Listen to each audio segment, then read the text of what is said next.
on that last day of shooting, and then we went to the wrap party, that this was it for the Andy Griffith Show. And Andy was up there on the microphone talking. I just started sobbing. Did you know that some of the most beloved scenes in the Andy Griffith Show are loaded with mistakes the audience was never supposed to see? From disappearing glass to magically moving props, these bloopers reveal more than just production slip-ups. They expose secrets hidden for over 60 years. Ever wondered what really happened behind the cameras in Mayberry? Or why certain scenes don't match from one shot to the next? In this video, we're digging into real continuity errors, on-set mishaps, and insider details confirmed through fan archives, interviews, and frame-by-frame analysis. So let's uncover what you were never meant to notice. Opie's newspaper. In the episode Opie's newspaper, one of the most noticeable bloopers occurs during a scene where a window is meant to show the outside view of Mayberry. Instead of a real outdoor setting, the scenery is clearly just an artificial backdrop. The illusion completely breaks when the camera angle reveals the strings that hold the backdrop in place, making it obvious that the window isn't looking outside at all. While audiences in the 1960s may not have noticed due to low-resolution TVs, modern viewers watching digitally remastered episodes can easily spot the mistake. This blooper is actually a perfect example of how the Andy Griffith Show was produced. Because most of the series was filmed on a soundstage, fake windows and painted backdrops were frequently used to create the illusion of outdoor space, without the expense and unpredictability of filming outside.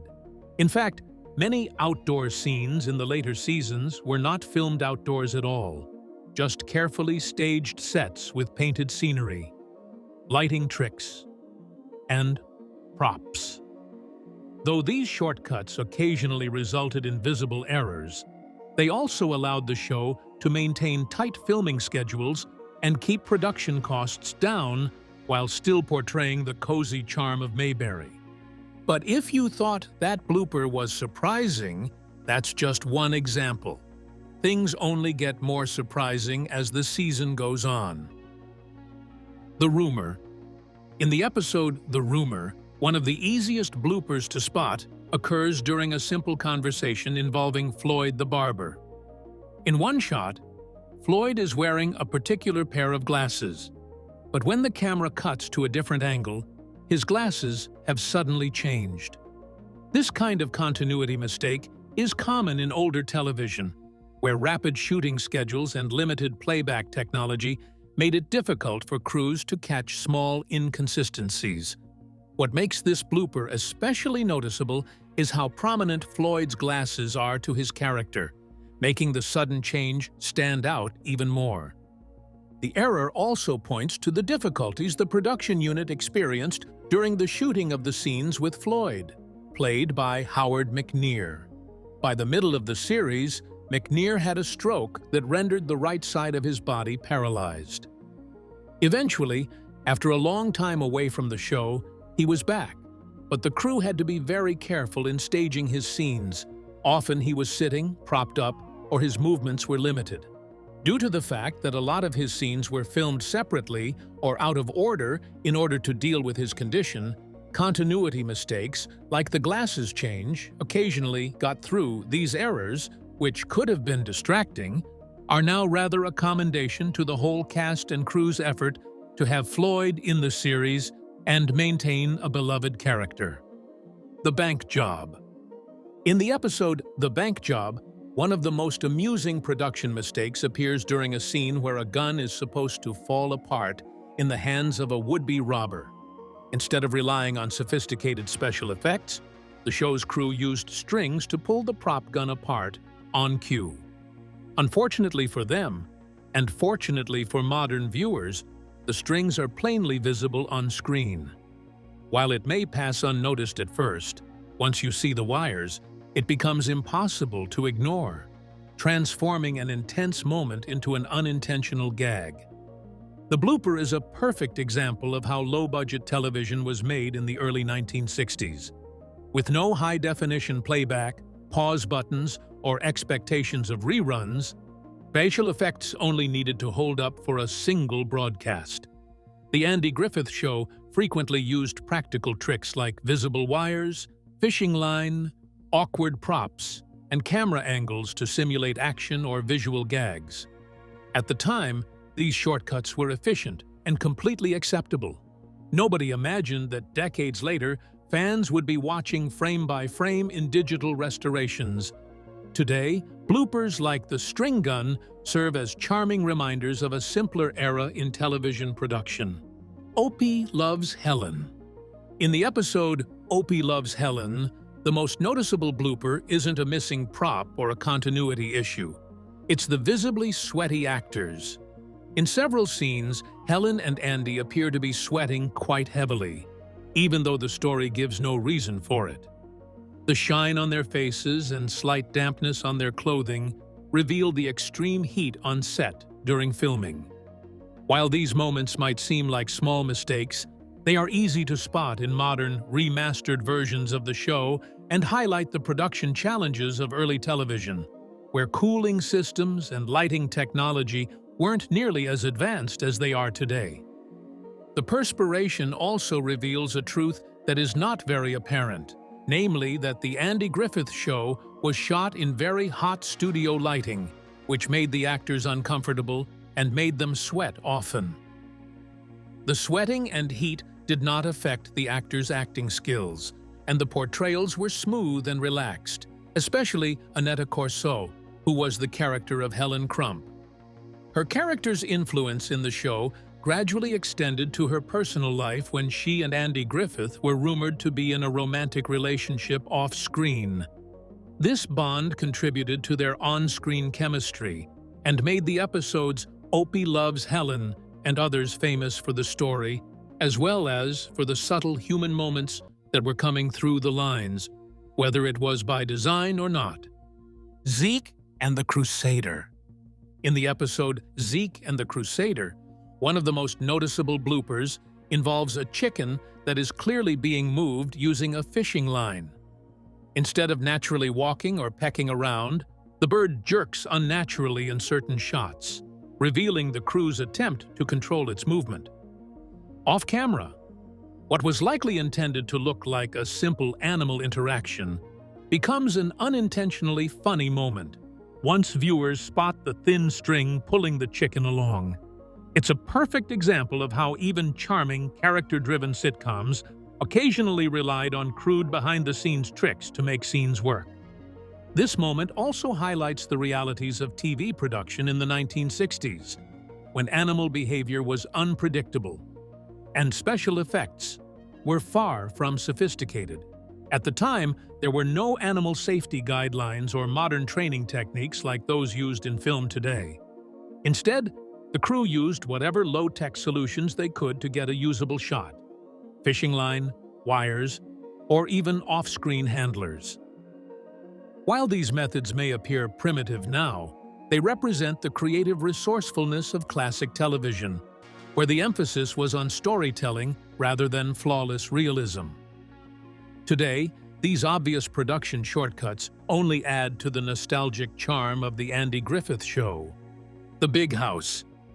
In the episode The Big House, one of the most memorable bloopers occurs when Gomer tries to demonstrate what he's learned from Barney's gun training.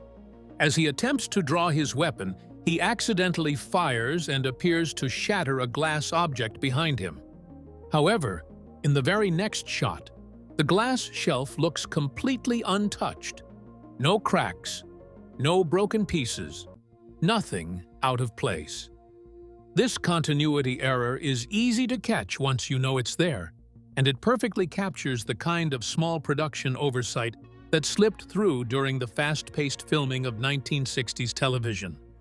More than the blooper, the episode is a real winner, mainly due to its comical representation of Barney giving Gomer instructions on gun handling.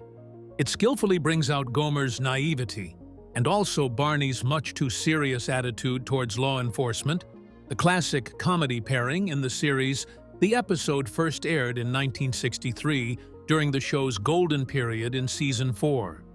In addition, it is significant when looking back at how Jim Nabors was so loved that Gomer eventually got him his spin-off, Gomer Pyle, USMC, which made him one of the show's top icons. Opie's Three-Gotten Gain.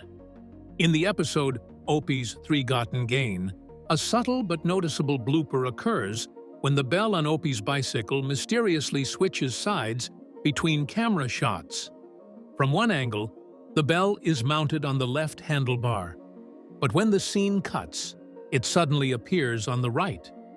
The bike itself hasn't changed, only the perspective, making it a classic continuity error. It's the kind of mistake that was easy to miss when the episode first aired, but in modern reruns and digital restorations, it stands out clearly to sharp-eyed fans. This episode also highlights one of the show's most enduring strengths, its heart. Ron Howard, who played Opie, was only 6 years old when the series began, yet he demonstrated exceptional acting instincts, even improvising facial expressions and reactions in many scenes. The episode follows the familiar theme of Andy teaching Opie an important moral lesson, something that became a defining element of the series. Opie's Ill-Gotten Gain is a prime example of how the Andy Griffith Show balanced warmth, humor, and simple life lessons, even when the props didn't always stay where they were supposed to. A Black Day for Mayberry. In the episode A Black Day for Mayberry, viewers are treated to not just a suspenseful storyline, but also a couple of memorable bloopers. In one scene, Barney enters wearing a trench coat that appears perfectly dry. Moments later, in the very same sequence, his coat is suddenly soaking wet, and then, just as quickly, it's dry again in the next shot. The continuity slip is easy to spot once you're looking for it. Another error occurs when two men are shown sitting without hats, but once Opie enters the room, they are suddenly wearing them. These quick changes reveal how multiple takes and edits sometimes led to unintentional inconsistencies, especially in a show filmed as quickly as The Andy Griffith Show. Notwithstanding these blunders, the episode A Black Day for Mayberry is regarded as one of the most peculiar among the series. In contrast to the usual slow-paced, small-town storylines, this one is about federal agents, a secret gold shipment, and the sudden excitement that spreads over Mayberry. It depicts a major theme in the series: the juxtaposition of simple countryside living and the invasion of large government and outside authority. Quietly humorous mistakes, however, did not affect the popularity of the episode, which is still loved by the audience because it illustrates how even the most peaceful towns can be drawn into the major drama. Barney Fife is right there in the middle of it. Barney's Physical. In the episode Barney's Physical, one of the most noticeable continuity errors involves Barney's shirt. At the beginning of the scene, he is wearing a simple plaid shirt with no visible pocket. But in the very next shot, the same shirt suddenly features a pocket, complete with a pack of cigarettes tucked inside.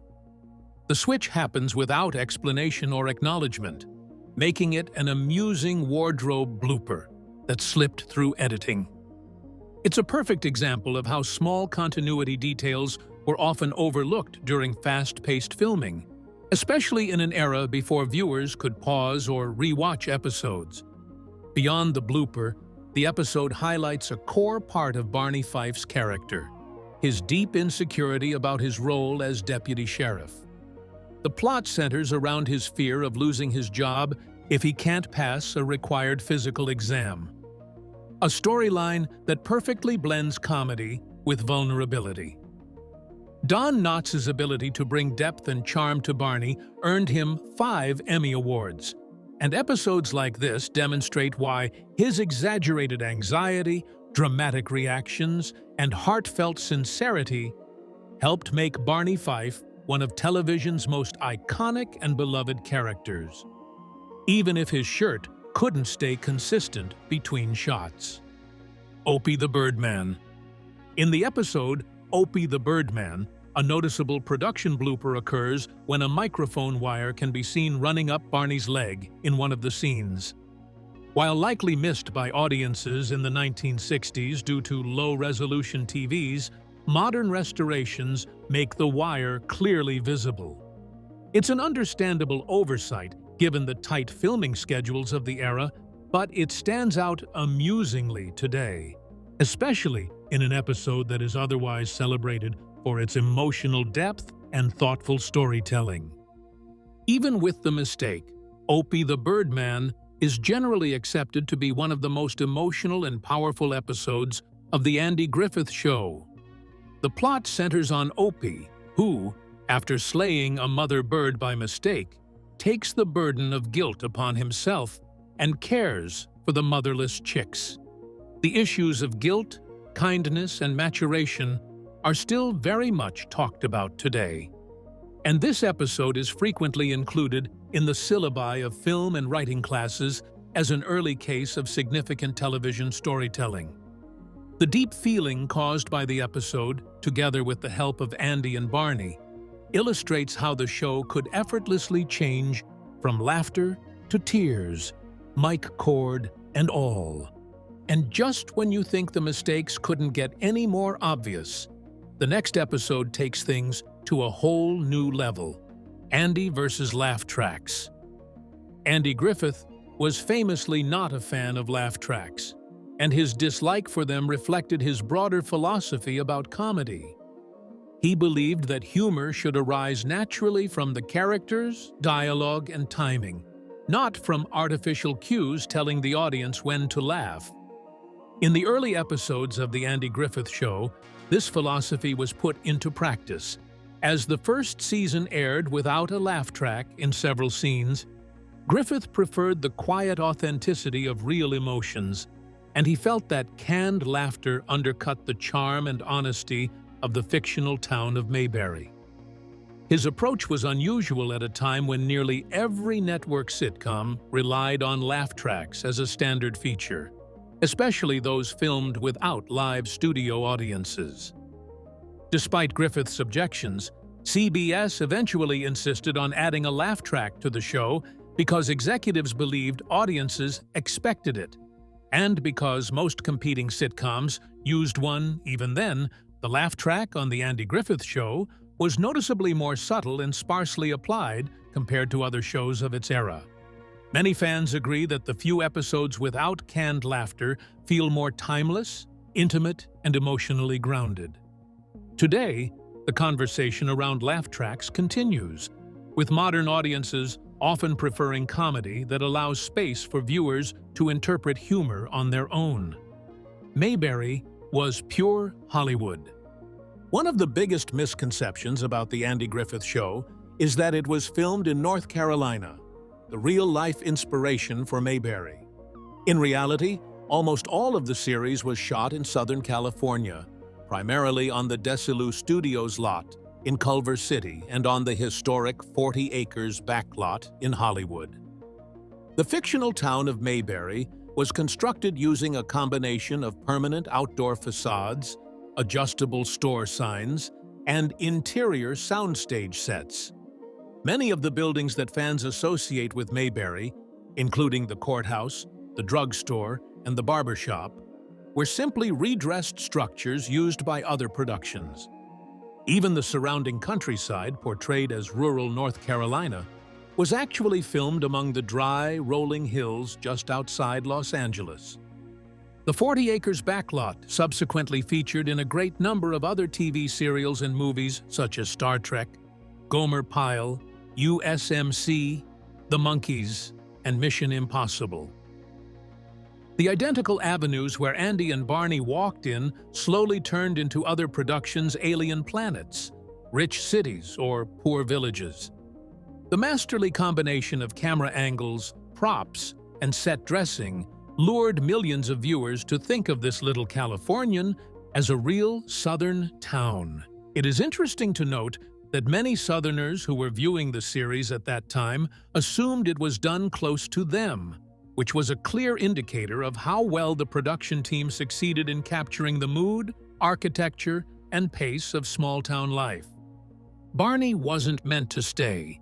Don Knotts was originally intended to appear in just one episode of The Andy Griffith Show, but his performance as Barney Fife was so outstanding that producers immediately recognized his potential. Knotts brought an irresistible mix of nervous energy, slapstick timing, and vulnerable sincerity to the role, transforming what could have been a simple side character into one of the most iconic figures in television history.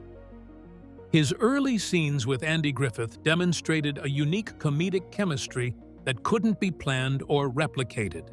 Fans instantly responded to Barney's overconfidence, exaggerated seriousness, and ever-present anxiety, prompting the writers to expand his role from a guest appearance to a full-time series regular. As a result of that decision, Knotts went on to win 5 Emmy Awards for his portrayal of the bumbling deputy, setting a record for supporting actors in a comedy at the time.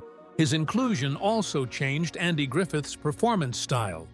Realizing the show didn't need 2 broad comedians, Griffith wisely shifted into the calmer, grounded, straight man role, allowing Knotts to shine as the primary source of comedy. Barney's single bullet, exaggerated sense of authority, and heartfelt loyalty became unforgettable trademarks of the show.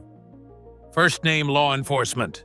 One of the subtle but telling details in The Andy Griffith Show is that Andy Taylor and Barney Fife rarely addressed each other using their official titles, although Andy was the sheriff and Barney was his deputy.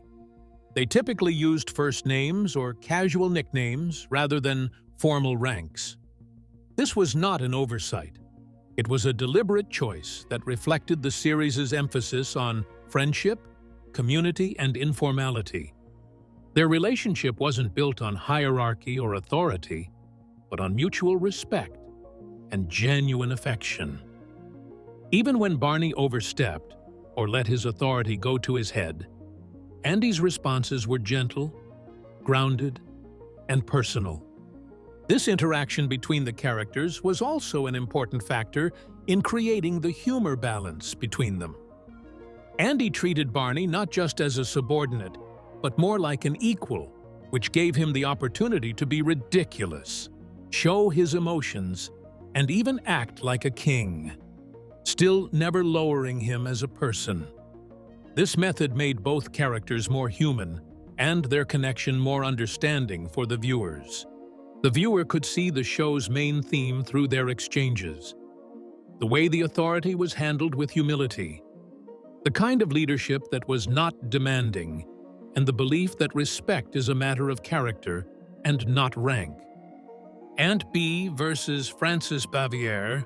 Frances Bavière, who played the beloved Aunt B, was far more complex and private in real life than her warm, nurturing television persona suggested. While Aunt B was known for her gentle voice, comforting presence, and tireless care for Andy and Opie, Bavière herself was often described as serious, intensely professional, and sometimes difficult to work with on set. She valued her privacy and treated acting as a craft rather than a social experience, which sometimes led to misunderstandings with fellow cast members who assumed she embodied Aunt B's personality off-camera. Later in life, Frances Bavière retired to North Carolina, the state that inspired Mayberry, where she lived quietly and largely avoided public attention.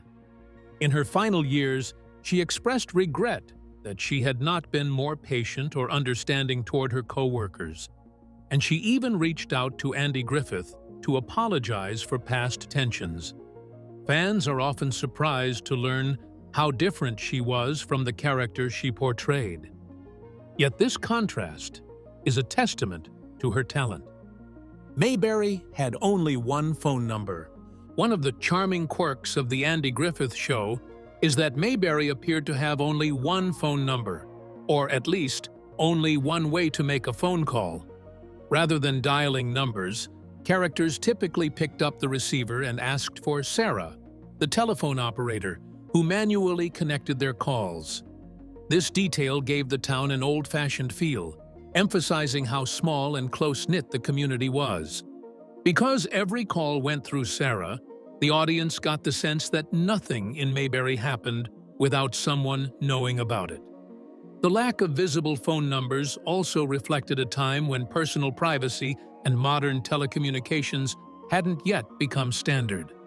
This artistic decision made production easier behind the scenes as well. Writers did not have to worry about continuity problems, real-life number clashes, or the nuisance of technical matters by not using phone numbers. The characters and their relationships, rather than communication mechanics, received the focus. Contemporary viewers may find the simplicity amusing, but it was totally credible to the people of the 1960s, particularly those who lived in small towns where operator-assisted calls were still prevalent. Andy Griffith originally played the character Funnier. In the earliest episodes of The Andy Griffith Show, Andy Taylor was played with a noticeably broader, more comedic tone than the calm, steady character fans later came to know. Andy Griffith initially envisioned Sheriff Taylor as a folksy, humorous, almost caricature-like small-town lawman, closer in personality to his earlier stand-up routines and radio storytelling. In these early scenes, Andy cracked more jokes, exaggerated his reactions, and leaned heavily into physical comedy. However, as the show developed, Griffith realized that the series worked best when he played the straight man, allowing the supporting cast, especially Barney Fife, to deliver the more eccentric humor. This shift in approach transformed the entire dynamic of the show. The decision to tone down Andy's comedic behavior was not only creative, but strategic. Don Knotts was such a natural comedic force that the show didn't need two over-the-top personalities competing for attention. Griffith intentionally became more grounded, wise, and understated, serving as the emotional anchor of the series. His quiet authority and warmth helped elevate the show from a simple sitcom to a heartfelt portrait of small-town life. This adjustment also allowed deeper storytelling, with Andy modeling patience, fairness, and compassion in ways that resonated deeply with audiences. The show never ranked one. Despite its iconic status today, The Andy Griffith Show never regularly ranked #1 in the weekly TV ratings during most of its original run. It was a consistent hit and often placed within the top 10, but it was usually overshadowed by flashier or more contemporary programs of the era. However, in a remarkable twist, the show ended its run at the very top. In 1968, after 8 seasons, its final episode aired, while the series held the #1 spot for the year. It became only one of 3 shows in history to end its run at #1, alongside I Love Lucy and Seinfeld. Even more impressive, it managed this without relying on gimmicks, shocking twists, or sensational storylines. The show has been so successful that its original ratings are a thing of the past. The Andy Griffith Show never ceased airing in syndication after its last episode was shown. It is still regarded as one of the most frequently watched TV shows ever. And a lot of people, even those born years after the show was first aired, have become fans of the characters like Andy, Barney, Opie, Aunt Bee, and others from Mayberry. Critics mention it all the time as one of the greatest TV shows ever made, not because of any technical innovation, but for the reason of the universal themes: community, kindness, humor, and mankind, which they presented in a manner that still comes across as sincere. Deputy Fife's single bullet had a purpose. Barney Fife's single bullet, a running gag throughout the series, was more than just a comedic bit. It served a practical purpose in both storytelling and production. In the show, Andy only allowed Barney to carry one bullet, which he had to keep in his shirt pocket rather than in his gun, because Barney was so nervous and accident-prone. This setup created endless humor, especially when Barney tried to load the bullet during moments of panic and often fumbled spectacularly. The bullet became a symbol of Barney's exaggerated self-importance and constant struggle to appear competent despite his limitations. Behind the scenes, the single bullet rule helped the show avoid issues with network censors, who were cautious about firearms and violence on television. By limiting Barney's access to ammunition, the writers could include guns in the show while ensuring they were never used casually or irresponsibly. It was a clever way to balance authenticity. After all, they were portraying a sheriff's office with moral responsibility. In a deeper sense, the bullet also reinforced a key theme of the series. Authority should be handled with humility and restraint. Barney took his job seriously, but his single bullet reminded everyone, including himself, that power should be earned, not assumed. Ron Howard grew up on the show. When he began playing Opie Taylor at just 6 years old, he was already an unusually natural performer, able to convey emotion with subtle expressions and gestures rather than exaggerated child acting. As the series progressed, audiences watched Howard grow up in real time. From a small, wide-eyed boy to a thoughtful preteen learning life lessons from Andy.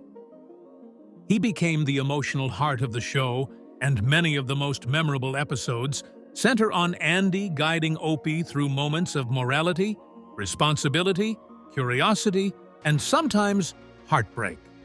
The show also affected Howard's future positively in terms of the camera's backside. One of the benefits that he got from being a part of such a well-organized production was an inside view of directing, writing, and editing long before he became a filmmaker. He has frequently remarked that The Andy Griffith Show not only shaped his acting skills, but also created a deep understanding of the structural aspects of television and storytelling. After the end of the series, he starred in Happy Days, and afterward he shifted into directing, going on to win Oscars for A Beautiful Mind and Apollo 13. In spite of his great triumphs, Howard never ceased to recall the time spent in Mayberry with nostalgia, always crediting the show, its actors, and most of all Andy Griffith, for providing him a foundation. And just when you think you've seen it all, the last blooper in this lineup delivers one more unexpected surprise. The show has no canonical ending. Unlike many modern television series that conclude with big finale episodes, The Andy Griffith Show has no single definitive ending. When Andy Griffith decided to leave the series after 8 seasons, the show simply transitioned into a new format called Mayberry RFD, which continued the storyline with many of the same characters but without Sheriff Taylor as the central figure. Because of this, fans never got a formal farewell or a final wrap-up of Andy, Opie, or the town of Mayberry as a whole. Instead, the shift felt more like a natural continuation, as if life in Mayberry simply went on, just with a different focus. The absence of a traditional finale also reinforces the show's gentle realism. Rather than building toward a dramatic conclusion, The Andy Griffith Show was always about everyday life. Small moments and subtle moral lessons. Viewers weren't meant to feel like they were witnessing a staged story with a beginning and an end. They were stepping briefly into a world that existed long before they arrived and continued long after the cameras stopped rolling. If you enjoyed uncovering these hidden mistakes and behind-the-scenes secrets, make sure to hit that like button, drop a comment with your favorite blooper, and subscribe so you never miss another deep dive into classic TV history. And don't stop now. Click the video on your screen to keep exploring more unbelievable moments from your favorite shows.